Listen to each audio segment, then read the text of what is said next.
We get a major move playing out by the Georgia Bureau of Investigation, arresting 3 in connection with the far left extremist attacks on the police city.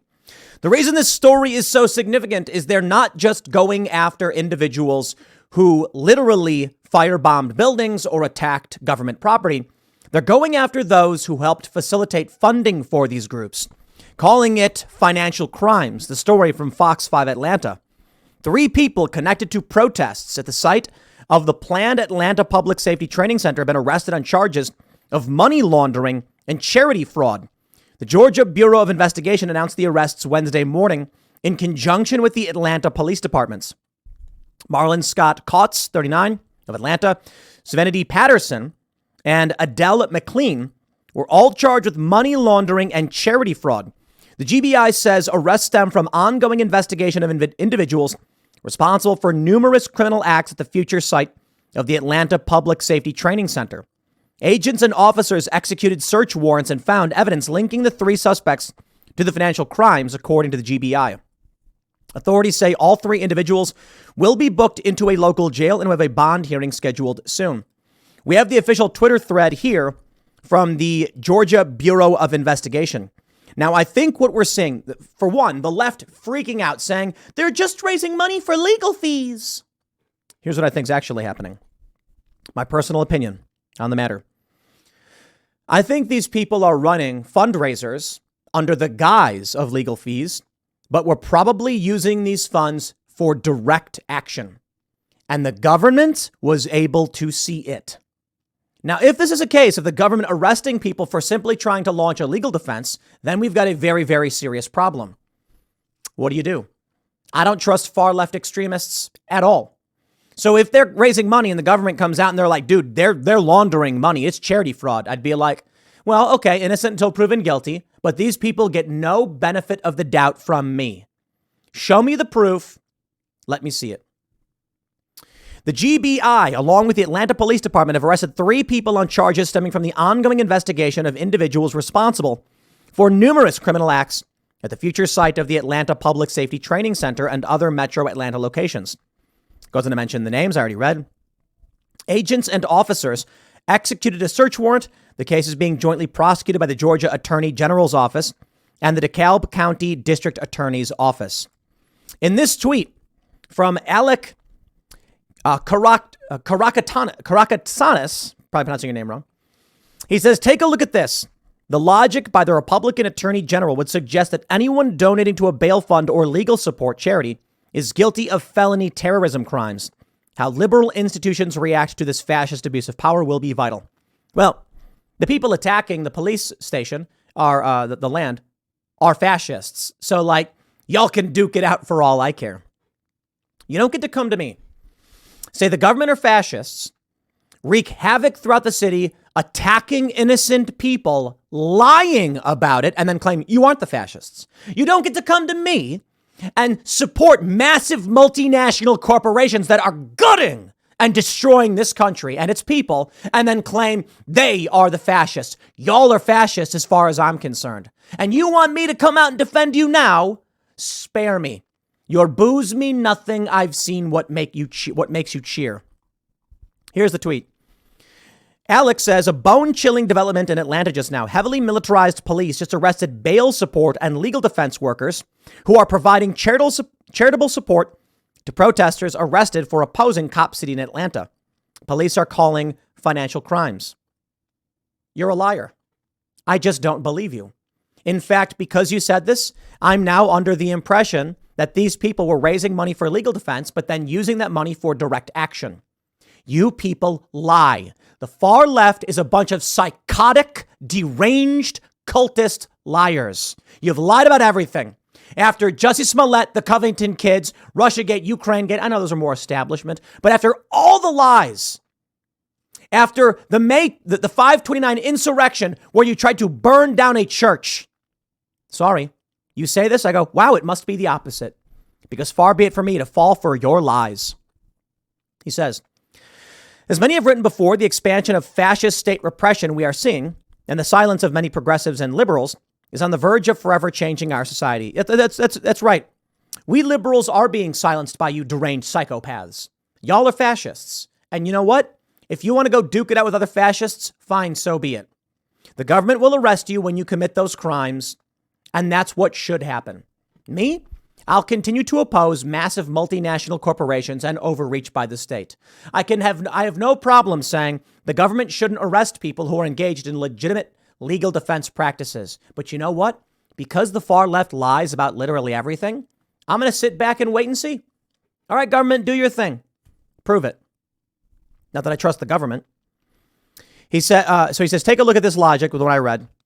GAAG Chris Carr said, as we have said before, we will not rest until we have held accountable every person who has funded, organized, or participated in the violence and intimidation. Good. You see how they lie? You see, this is why I'm saying these people are lying. By that logic, anyone who donates to a bail fund or legal support is guilty of a felony. Lie. That's not what the AG said. He said if you funded the violence and intimidation, the terror, they'll come for you. So it seems that they're essentially admitting to what happened. And they're trying to scare you. You see, they're probably regular people who donated to this GoFundMe or a GoFundMe or something. And now they're going to say, they're going to come and arrest you. They're going to arrest you. They're not. That's ridiculous. What may happen is they'll come and question you and say, why did you donate to this GoFundMe? The person will say, I thought they were activists who need to be bailed out. They called it a protest. Even Fox 5 Atlanta called it a protest. You see that? They called it a protest at the site. I'm sorry. Overt acts of terror. Not protest. They'll go to you and say, okay, did you know that your funds were being used for weapons, explosives, for tools? I had no idea. Well, they were, and you're a victim. You see how that works? If you were tricked into donating to a legal fund and your funds were then taken and used for terroristic purposes, that's called fraud, being defrauded. They're not going to arrest the victims. They want the victims in court saying, here's what I thought was going to happen. Here's the best part. Some of these people probably knew their money was being used for weapons and such, but they'll lie. And then the cops will say, we're going to file a subpoena so that you appear in court because you're a victim. And they're going to be like, what do? Do you admit that you knew you were funding terrorism? Or are you the victim and you say on the stand, I had no idea, thus proving they committed the crime? Amazing. This is great news, says one tweet. Easy way to avoid this. Don't fundraise for terrorists in any manner. Amazing. Yeah. This guy, Alec, has another thread. He says, many progressives are not paying enough attention to what is happening with Cop City in Atlanta. The level of state violence against local people organizing to protect an essential forest from becoming a training center for militarized cops is escalating. These people are just overtly evil. They burned down 2 homes. They booted a man from his truck, flipped it over, and torched it. I'm not a big fan of Cop City. I don't necessarily like the idea. I'm 50-50. We need police reform. We need criminal justice reform. No question. And because we do need this, and because liberals like me feel that pain, feel that the prison system is unjust and not working, they seek to exploit us.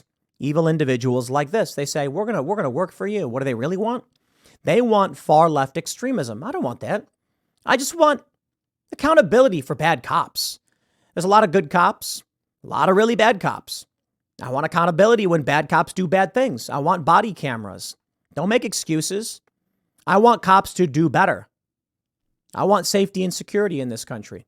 And you seek to exploit that and set fire to people's homes. I'm not going to get behind you. You people are nuts. Now they're going to come out and be like, oh no, heavens help us. We're getting arrested. I'll be like, okay, and I will give you no penny, no nickel, no dime. I will do nothing for you. Now, that being said, again, I want to see what evidence the government actually has for this stuff. But we are getting to that fine line in warfare. The liberals in all of us say that we've got to maintain constitutional rights, innocent until proven guilty. And I agree, it's all true. But you do need to reconcile that at a certain point, you're in war. And if these people are terrorists who are seeking to destroy public property and hurt people and shoot cops, and they've done it, at what point do you say it's war? You see, herein lies the challenge. When you're in war and someone is actively trying to kill you, doing all the nice things in the world will just get you defeated. It's the harsh reality of the world. We want to sit here and say we will be the good guys and we will always do right and always abide by the Constitution, and we should. But there will come a time when the threat is so intense, you must defend yourself. How we answer that is the challenge. Because if we use the tactics of the enemy, you become the enemy. If we believe in freedom and innocent until proven guilty, then those must be maintained. But then someone plants a pipe bomb at the Capitol or something like that, and you try your best to maintain all of these rights, they exploit them. What we really need in order to win this is a cultural shift towards honor and integrity. We need people to fear doing wrong for themselves and not for anybody else. I think the important thing to realize is the moment we cross that line into war, whatever rights you think you had are gone. That's the reality of war. Whoever survives wins.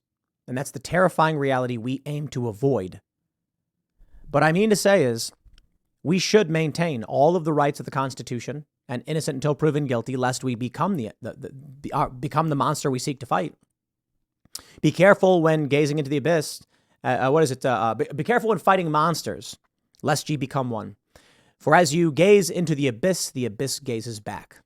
And that's the important lesson. How to win a battle without destroying your own values. That's how we win this. My point on the time of war is simply this. It may be out of your control. Because sooner or later, you're going to find yourself in a situation where people just say, don't know, don't care, it's war. That's the scary point. I'll leave it there. Next segment's coming up in a few minutes. Stick around and I'll see you all shortly.